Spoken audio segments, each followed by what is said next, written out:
Hey, what's going on, guys? So I've got all these drilled and profiled and need to clean them up a little bit, but these are ready for heat treat.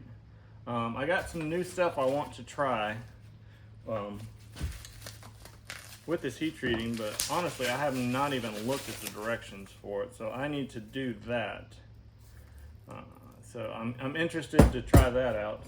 But also I am in a debate because I have gotten my hardware to bolt these handles on, which admittedly I had to go back and resize all the holes so that these would fit better because they were just a little bit too tight.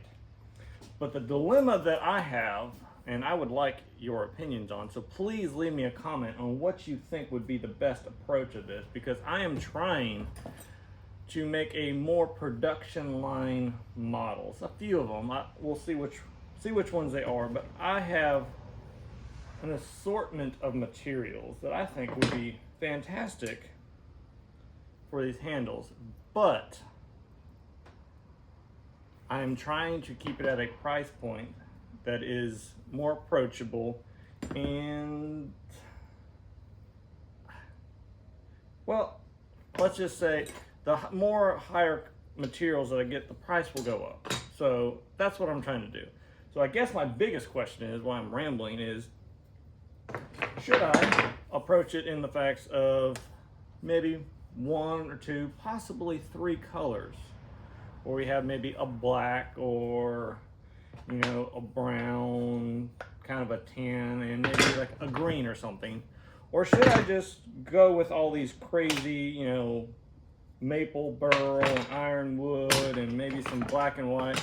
But see, then the problem I have with that is then the price is obviously going to go up on these knives. So let me know. I honestly think that I should save this for some more of the higher end stuff, because that is not what this project is about.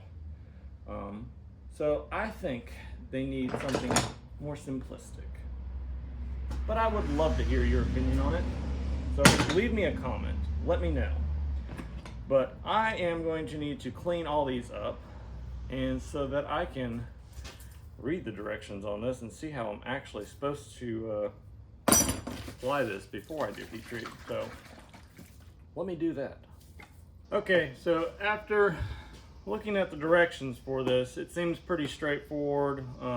We just don't want to use any cleaners on it. So I have decided that I want to get the handles cut out before I put the anti-scaling compound on there, so that I can get all the holes and everything fixed up while they're being tempered and doing it. So instead of just going straight to heat treat, I think that's a better route to go. So I'm gonna get these laid out, I'm gonna get them cut out, and then we can get some holes drilled in them and go from there. Okay, so I'm over in front of where the tile saw is. It's a wet saw. I really like using it when I'm cutting up this micarta or G10 anything. It really helps keep the dust down with that. So I got it set up to cut the length of them, and then I'll go back and cut them into little strips to make scales with them. So let's go ahead and get that going.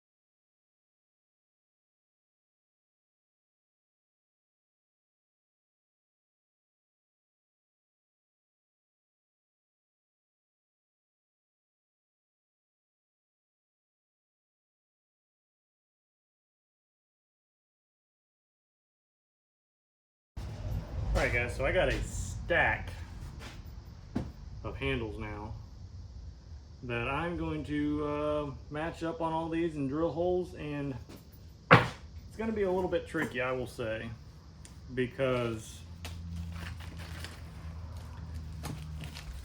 we have these little standoffs here that are threaded barrels. These are like a 1/4 inch, and then we have the through holes that we have to drill for the screws, and then we have to also size it for the head. So there's going to be 3 different size holes going through these materials, and I just got to pay attention to the way that I drill these, so to make sure that I don't drill all the way through and I can line everything up. So hopefully we can get all that taken care of, but let's get these cleaned up a little bit. They're a little bit wet, and see if I can't make this happen. Okay, so I have one side of the handle material clamped to the blade with these clamps. These are fantastic. It really helps to locate everything and the handle doesn't move when you're drilling. But I need to take the oversized, this is a F-bit size holes right here, so it's a little bit oversized from a 1/4 inch, just to allow those stand-ups to kind of pass through there, but there's not a whole lot of wiggle. So I need to just kind of come in there and just kind of peck the hole a little bit so that I can locate the center of these holes. And then I need to go back and figure out what size drill bit I need to drill through this material so that I can place my bolts through, and then figure out how deep I need to go from my standoffs, and then come back from the other side for the counter bore for my screw heads.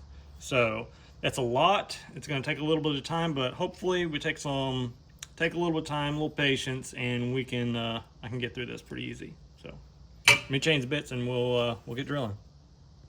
All right, so we got our F-bit in here, and I'm just going to come in and just deep enough that I can locate where these holes are.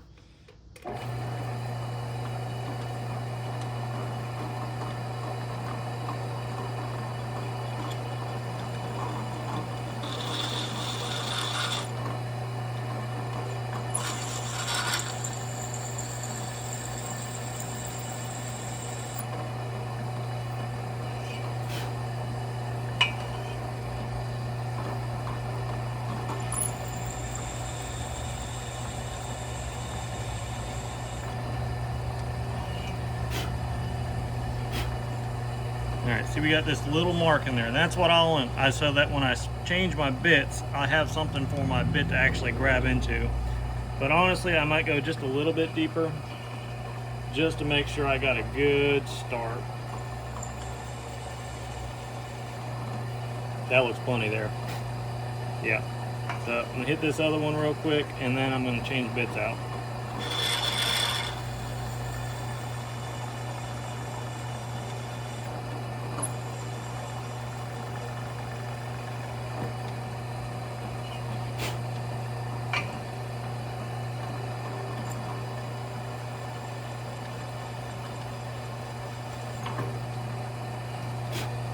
Alright.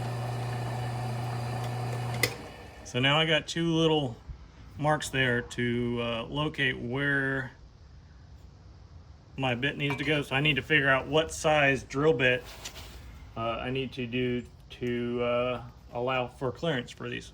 So, okay, so I have swapped this bit out for a number 32, which is like 116. So anyways, we're gonna go use these little holes that we started and gonna drill through here, and then we're gonna have to figure out how deep we need to go with both these counter bores. So let's get going.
There's one hole.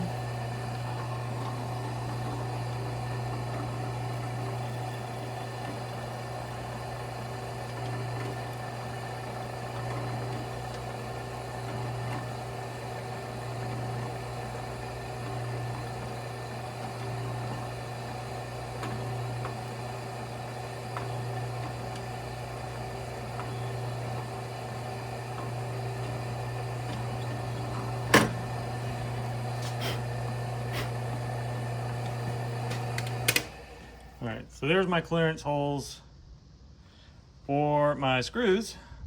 Now I need to figure out, because these handles are actually thicker than I want them to be. I thought I had some 1/4 inch material, but turns out I don't.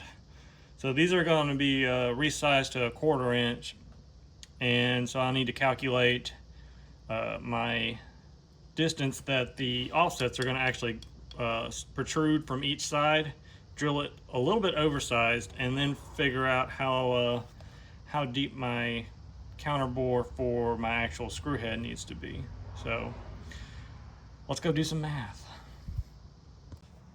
Okay guys, so after a little bit of thinking and you know, trial and error, I have gotten some of these. I've already started on some of these countersunk with the little countersinks in there for, I'll try to put that back in there, for the standoffs. So I used a 1/4 inch reamer, and they hold pretty well, and they kind of just snap right in there to sit pretty good. But I used a piece of just a piece of scrap Kydex. So this is about 80 thousandths. So I needed to go a little bit less than that, but I figured that was good enough. So I can put that on there. I can put my blade on, and I can do my hand. Obviously, I have to finish the outside where the screws are going to be going in, because it's too thick right now. But I think that's going to work. So I'm going to finish these up and flip them over to the other side for the screw heads. So. All right, so where I am now is I have countersunk the inside holes for the standoffs, and I have countersunk the holes for the actual screws as well. And see, this is still a giant block of material, but now they are attached. So I think that's a good spot that to end this video. And so on the next video, I guess I will be working on shaping the handles. And I'll go ahead and do a lot for heat treat too, so that we can get a pretty good idea of just exactly how this is gonna look once it's all finished up. But that'll give me a good idea. So if you've stuck along this long, I hope you will subscribe. If you haven't, which I don't know why, if you haven't watched part 1, go watch part 1, because this is part 2. And stay tuned for at least part 3, probably more. So thank you everybody for subscribing and liking, and we'll see you on the next one. Thank you.